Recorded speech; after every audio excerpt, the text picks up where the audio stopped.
Welcome to Good God, conversations that matter about faith and public life. I'm your host, George Mason, and we begin a series with this episode called Courageous Conversations. And to kick off that series, I'm delighted to welcome two of the founders and key figures in the organization called Roots from Palestine, Israel and Palestine. We welcome Rabbi Hanan Schlesinger and Noor Awad. We're grateful to have you both. Thank you, George. Thank you, George.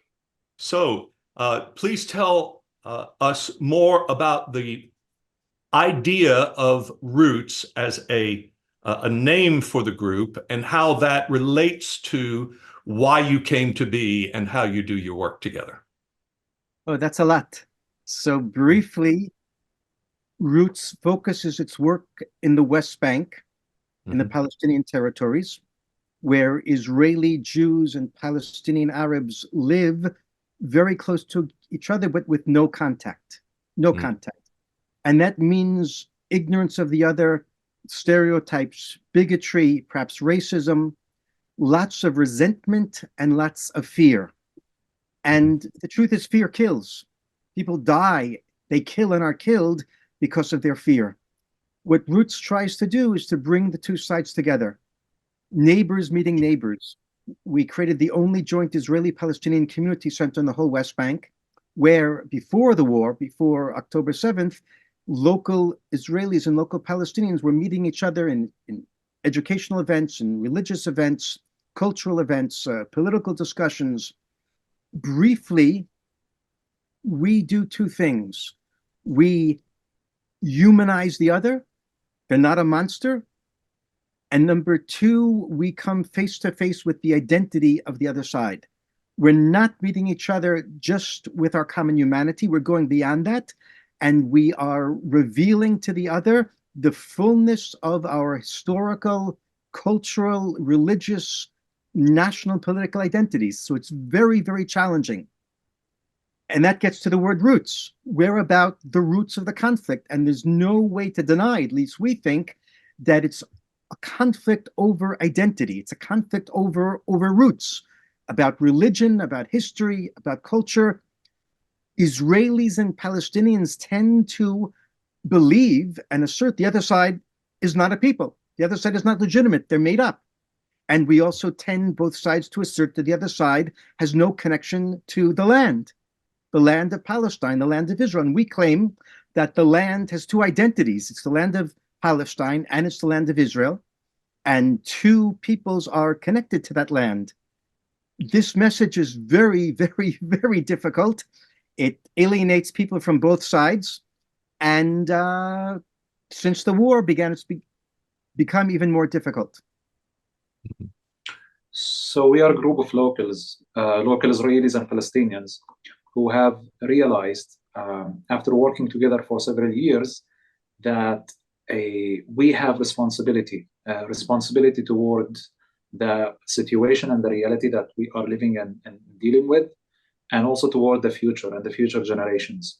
And what we are working for is that, or what we are working on, is to create more understanding between Israelis and Palestinians, to create more people on both sides who believe in the connection and the legitimacy of the other side, and that the other side deserve the same rights that I and we deserve, and that we eventually have to live together.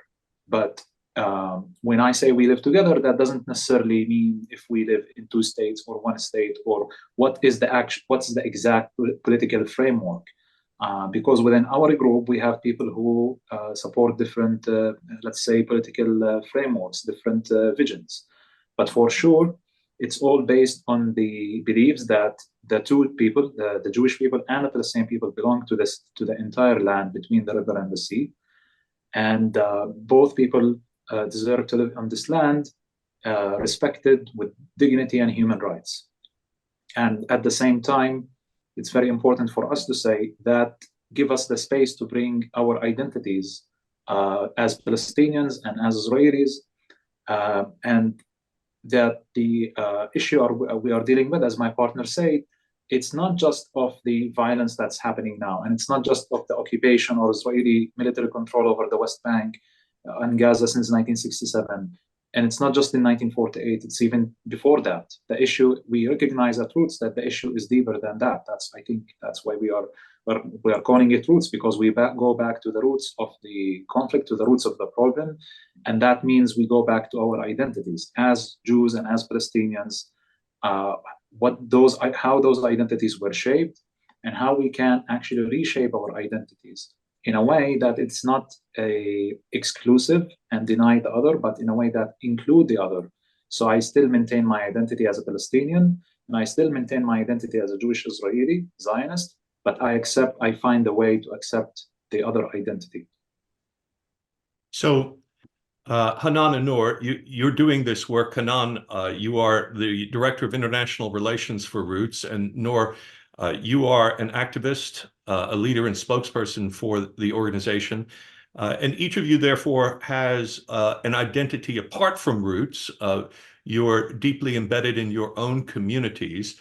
When those of us who are in the States try to be educated about what's going on in Israel and Palestine, I think we assume that the situation is quite binary. That is to say, you have either to defend the right of Israel to exist, and that gives almost a blank check to the Israeli government to defend itself as such. And if you are supportive of the Palestinian cause, you are supportive, at the very least, of the determination to end the occupation and establish a Palestinian state. But the imagination of people is not much beyond that, I would say, here. You live in a much more nuanced setting and work. Already you've said, we are not committed necessarily to a particular peace plan, but we're doing more foundational work. So, Hanan, one example of this, it would seem to me, is that you are controversially a settler yourself, right? Yeah. So you are an Israeli Jew, but you are living in the West Bank in a Jewish settlement, which in itself is a deep offense to many Palestinians, and yet you find yourself in these kinds of conversations. So I think what I'm trying to get to here for people in the United States is this notion that the life on the ground is much more complicated, perhaps, that there is a real politic that exists now, and you seem to be trying to find ways to deal with things beyond these binary choices of one or the other of you must be free from the river to the sea, right? This language is used on both sides, but it seems to me that you are trying to offer an imagination of another way of having these conversations that breaks through this impasse of either or. Is that fair to say? It's fair to say. Okay. So how do you go about this work then? We have a saying that comes from the founder of Roots on the Palestinian side, Aliya Boad, that we have to find a way to fit two truths into one heart. Okay. That two truths into one heart is the way to fit two peoples into one land. Mm-hmm. And what that means is to understand that the Jewish connection to the land is true and important, and I express that in my living on the land, but it cannot be an exclusive connection. It is not an exclusive connection, nor use that word exclusive. that my connection to the land does not preclude the possibility that another people is also connected to the same land. And on the other side, the Palestinian people are deeply connected to the land, but that does not mean that the Jewish people are not also not deeply connected to the land. There are two peoples in this land. The land has two identities. The motherland has two children. And that's really, really hard for most Israelis and most Palestinians to stomach, because our identities on both sides are deeply based on exclusivism. It's us and not them. And if you give any legitimacy to them, you're already undermining your nationality, your national enterprise. Yes. And one of the keys here is to understand that to realize and accept and recognize the legitimacy of the other side and their connection to land does not undermine my legitimacy and my connection to land. And the opposite is the case. That as long as either side denies the other side's legitimacy, there's going to be bloodshed, there's going to be war, there's going to be conflict, which undermines my own connection to the land. My own connection to land can only be fully supported by me supporting the other side's connection to land as well. So if I can add on this, what Rav Hanan just talked about, actually explain to us and make us maybe a little bit understand why there are so many Palestinians who see their identity not stopping just at the green line, at the 1967 border line or ceasefire line, and why there are Israelis who are living on this side of the green line. As we said before, we both recognize that our identities make us the two sides, the two people connected to the entire land. Now, the people sometimes when they hear about roots, they make one of the most common assumption people make is that since Israelis at roots are from the settlements or they are settlers, then roots is somehow trying to justify the existence of settlers or justify the settlers' political impact or political effect. And that's not necessarily the goal. Roots is working with settlers because we are Palestinians and Israelis who are living on the front lines of the conflict, who are affected by this conflict, by what's going on, by the occupation. But also it's important to say, for me, that we are not justifying. The point here is not to justify or to just create coexistence with the settlers. We are providing a model to solve the Israeli-Palestinian conflict. And the settlements is one issue, but it's not the only issue. We have other issues to deal with. So this is what we are trying. This is what we are doing at Roots. I want to add something to what Noor just said, which is that I legitimize Jewish settlement in the whole land from the river to the sea, but I do not justify, legitimize the way that we Jews have settled in the West Bank, Judea, and Samaria. I have no doubt, this is my belief, that my connection to the whole land is true and legitimate. And at the same time, the way that me and my people have been expressing that connection to land through settlements that take land from Palestinians and limit Palestinian freedom and impinge upon Palestinian security, that is wrong. That is bad. So my partner, Rabbi Nancy Kasten, likes to use the phrase that as a Jew, and I believe you could also say this, Noor, as a Palestinian, you belong to the land, but the land does not belong to you. Is that a phrase that each of you could adopt and say it would be a way forward to frame this approach? Yes, exactly. Actually, we have this saying at Roots, from the very beginning of Roots, actually, we have a story about Rabbi Menachem Froman, who you can say he was like the spiritual father of Roots. And actually, a quote from him, he said that we belong to the land, not that the land belongs to us. Yes. And that's something that his students actually understand. And that means for us on both sides that we both belong to this land, and this land can actually have more than one identity and more than one people. Yes.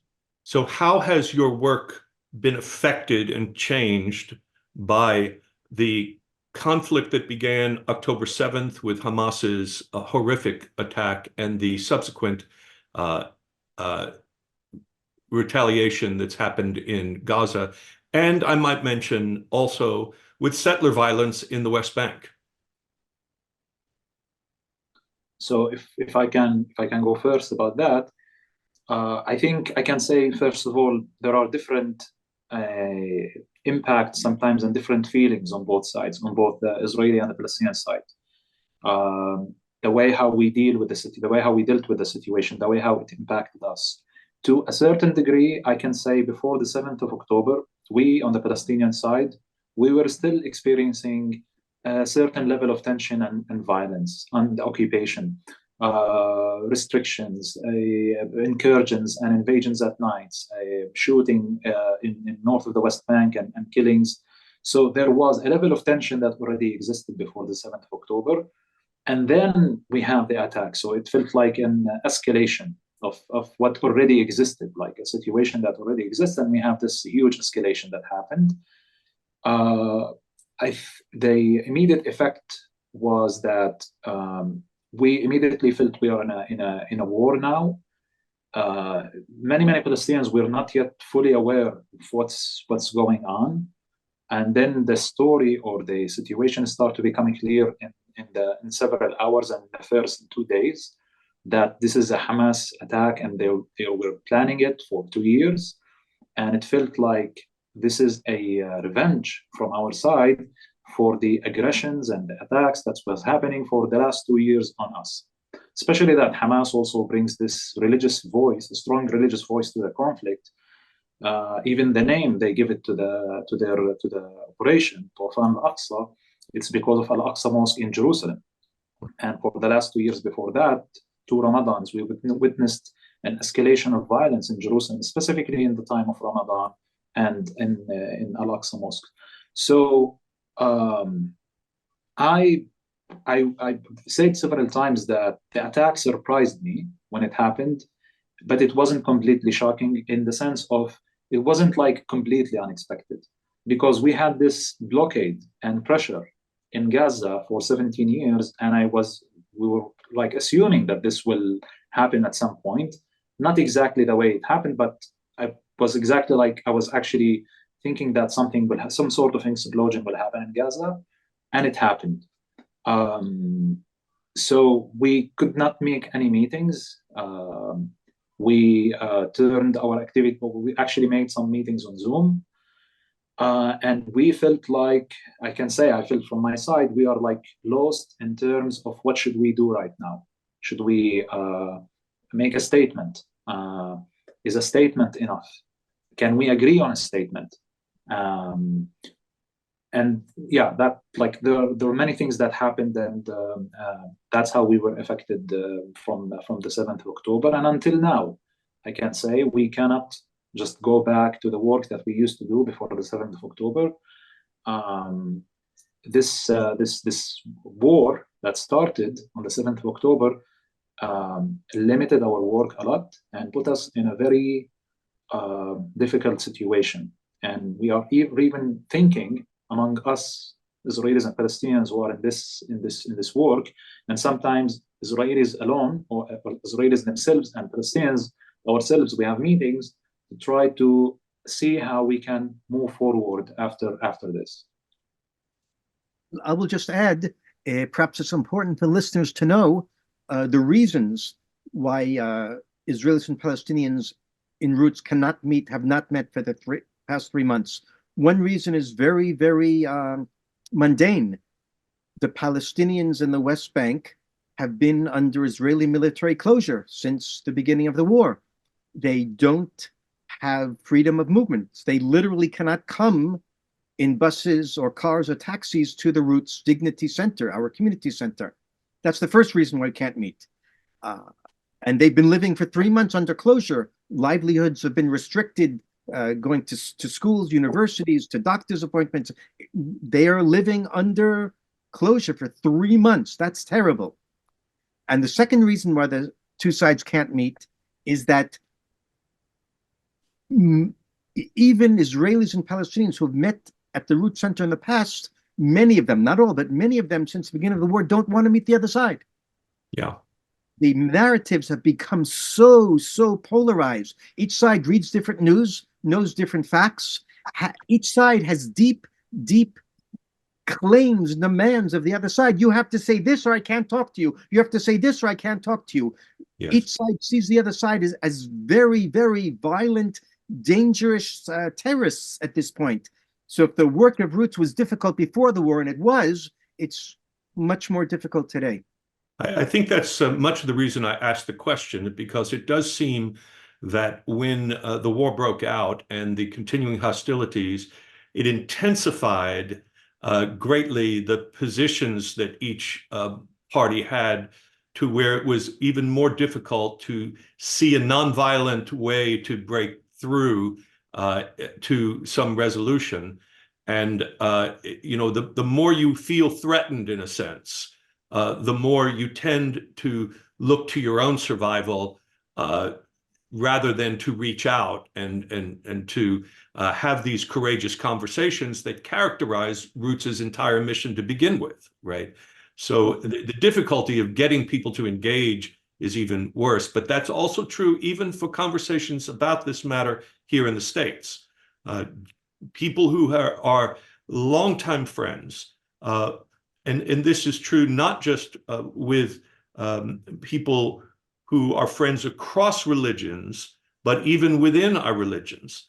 We have these difficulties where we can hardly talk to each other because our positions are so different on the matter. And so it does seem that, however, if we stay there, we never make progress, right? We only have conflict.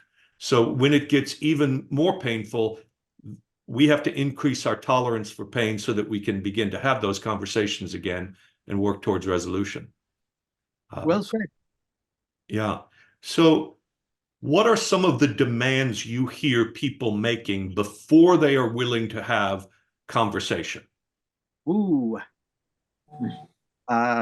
Something we talked about today when Noor and I were in a Roots staff seminar, the first face-to-face staff seminar since the beginning of the war.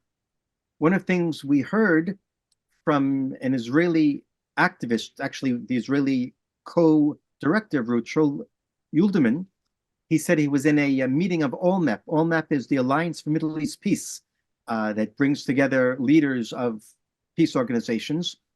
He said he heard that a lot of Palestinians and many organizations are saying, we can't talk to you, the Israelis, if you were a soldier in Gaza, or if you have a son who's been a soldier in Gaza. Well, that means like most of the Israeli population. Now, of course, I can understand that position. I don't accept it, but I can deeply understand it. Another thing we've heard from many Palestinians is that if you Israelis don't condemn the Israeli attack by air and on land on Gaza, we can't talk to you. It's very similar to the first thing I said. On the other side, there are certainly Israelis, and I mean even peace activists, who have said and are saying that Palestinians, if you can't condemn the Hamas massacre with no rider and no context and no explanation, then I can't talk to you. If you give any context, any explanation, any rider, right, I can't talk to you. Right. And again, I can understand where that position is coming from, but I cannot justify it. I personally think, and this is just basically what you said, George, that this is the time to enter into conversation with no demands of the other side. Mm-hmm. Just to listen. Okay. Thank you. Yeah, I agree. Listening is a very big part of your approach to this, I know. And listening not just so that you can then make your case better, but actually deep listening to understand the position of the other. I know that this is the way you sort of lead in your presentation of what Roots' approach is, right? Yeah, and perhaps it's an opportunity to say that dialogue is a catchword that we use for, and that many use for the work of Roots and similar organizations, but it's not completely accurate because in many, many cases, what we do is not dialogue. Dialogue means a conversation, a give and take. We listen to the other side and we respond. That's what dialogue means. But in many, many cases, in Roots, we find that what we have to do is just listen, not to respond. Just listen. And then the other side can speak and be listened to. It's not about responding to what you hear with words. It's not about a rejoinder. It's not about showing them where they were wrong. It's just listening to their perspective and going home and being perhaps angry about it and upset about it and absorbing and thinking about it and trying to, I call it, massage it. And here's something in what you heard that perhaps is true. And perhaps it even undermines something that you thought. And that's good. We are moving through this to what can be called unsettling empathy. Unsettling empathy. I find unsettling empathy. There's a phrase. Some truth on the other side, and I identified with it, and it does undermine something that I thought about me or about them or about us or about him or about her.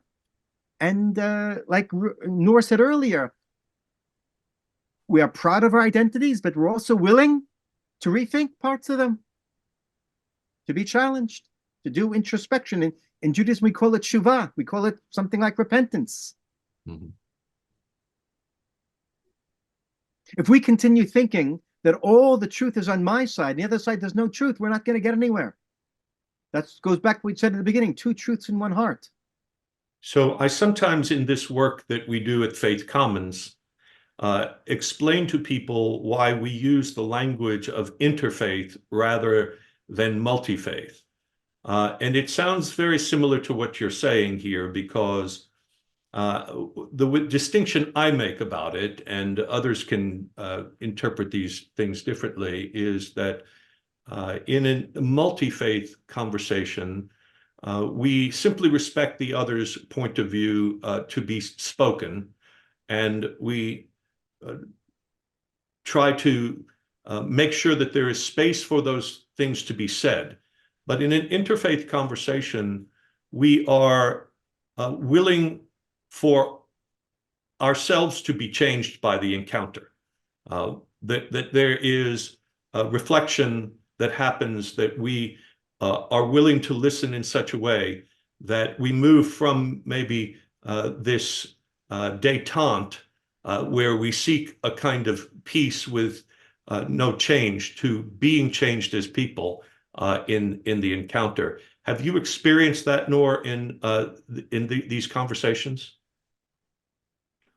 Yeah, we definitely, like when we have these discussions at Roots and these meetings, and we listen to each other, you start to actually create empathy and empathize with what the other side's saying. You find yourself at some point that you put yourself in the other side's shoes and look from their perspective how things actually looks like, and how they might experience it. And definitely that gives you, or you start to feel the empathy toward the other side. But in times like now, in times of the war, I fully agree with Rabbi Hanan about how to have the mutual empathy and to understand that I don't have the full truth is not on my side. There's truth on both sides. In times of conflict and more like now, even for us activists, sometimes I have to recognize it's very difficult to remember that. You see the bad things that's happening to your own people every day. You see the suffering of the innocents. You see the children who are dying. You see all of this suffering, and all of a sudden you start to ask yourself why they are doing this to us, where all of this evilness is coming from. But at the end of the day, I have to remind myself that this is a conflict between both sides, between us and And it's not only the truth on my side, but the truth exists on both sides. Okay. I wanted to add, George, that the distinction you made between multi-faith and interfaith sounds to me similar to the distinction between coexistence and reconciliation. Aha. Coexistence, we're living side by side with them. We may not deeply accept them. We may know nothing about them, but we'll live in peace. We won't kill each other. Roots is not about that. Very often coexistence is connected to maintaining the status quo. And Roots recognizes that the political status quo between Palestinian and Israelis is unjust. Yes. We're not going to coexist under the present circumstances. We're going to reconcile. Reconcile means to go deep into the other side's identity and to see the truth of their identity and find room in my heart for their truth, just like they will find room in their heart for my truth. Well, it's been wonderful to have this initial conversation with you on this podcast. And I want to say to those who are listening that if this has whetted your appetite, that Rabbi Schlesinger and Noor are coming to Dallas. They will be with us on February the 13th. There will be 2 events on that day. You can go to the Faith Commons website, faithcommons.org, to get more information about that. And we'll put that out on the social media as well, because we're looking forward to you being here, to teaching us to have courageous conversations and enlisting our prayers and our own skills in reaching across differences in our own community so that we can be allies and partners for peace. So thank you to both of you and the work at Roots. Thanks for being with us on Good God, and we look forward to your visit to Dallas as well. Thank you, George. And let's just mention the Roots website, friendsofroots.net. Friendsofroots.net. Terrific.